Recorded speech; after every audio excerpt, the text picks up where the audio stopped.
প্রিয় বন্ধুগণ, আসসালামু আলাইকুম।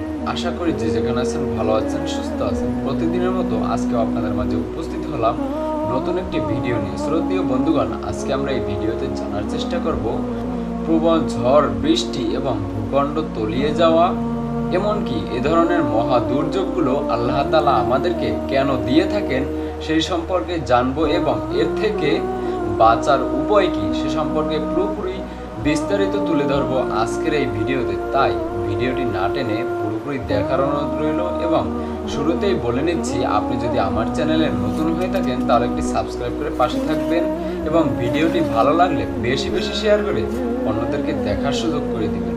ইসলামের দৃষ্টিকোণ থেকে প্রবল ঝড়, বৃষ্টি, ভূখণ্ড তলিয়ে যাওয়ার মতো এমন প্রাকৃতিক দুর্যোগগুলোকে সাধারণত আল্লাহ তাআলার নিদর্শন, সতর্ক বার্তা অথবা মানবজাতির পাপের ফল হিসেবে উল্লেখ করা হয়েছে। এ বিষয়ে ইসলাম কি বলে সে সম্পর্কে চলুন জেনে আসি।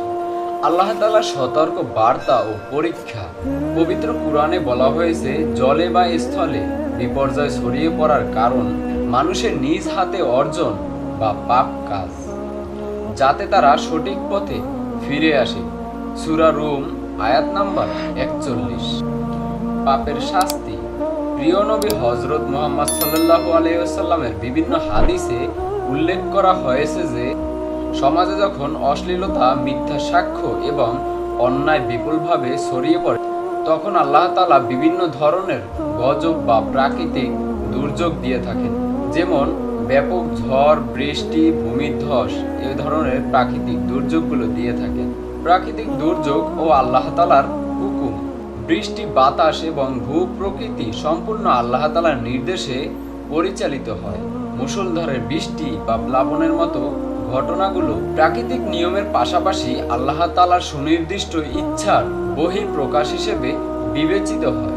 দুর্যোগের সময় ইসলামের ভাষায় করণীয় কি? ইস্তেগফার ও তওবা পাঠ করা। এ ধরনের পরিস্থিতিতে আল্লাহর কাছে ক্ষমা প্রার্থনা করা ইস্তিগফারের মাধ্যমে নির্দেশ দেওয়া হয়েছে। ঝড় বৃষ্টির সময় ভীতি দূর করতে আল্লাহ তাআলার কাছে প্রার্থনা করা এবং রাসূল সাল্লাল্লাহু আলাইহি ওয়াসাল্লামের শেখানো দোয়া, যেমন আল্লাহুম্মা সাইয়্যিবান নাফিয়া পাঠ করা সুন্নত। প্রিয় বন্ধুগণ, প্রবল ঝড় বৃষ্টির সময় আল্লাহ তাআলার দেয়া নির্দেশগুলো মানার তৌফিক দান করুন, আমিন। আমি আবারও বলছি, আপনি যদি আমার চ্যানেলে নতুন হয়ে থাকেন তাহলে একটি সাবস্ক্রাইব করে দিবেন এবং ভিডিওটি ভালো লাগলে বেশি বেশি শেয়ার করে অন্যদেরকে দেখার সুযোগ করে দিবেন। আজকে বিদায় নিচ্ছি, ফিরবো নতুন কোনো ভিডিওতে। ততক্ষণ পর্যন্ত ভালো থাকুন, সুস্থ থাকুন। আসসালামু আলাইকুম ওয়া রাহমাতুল্লাহ।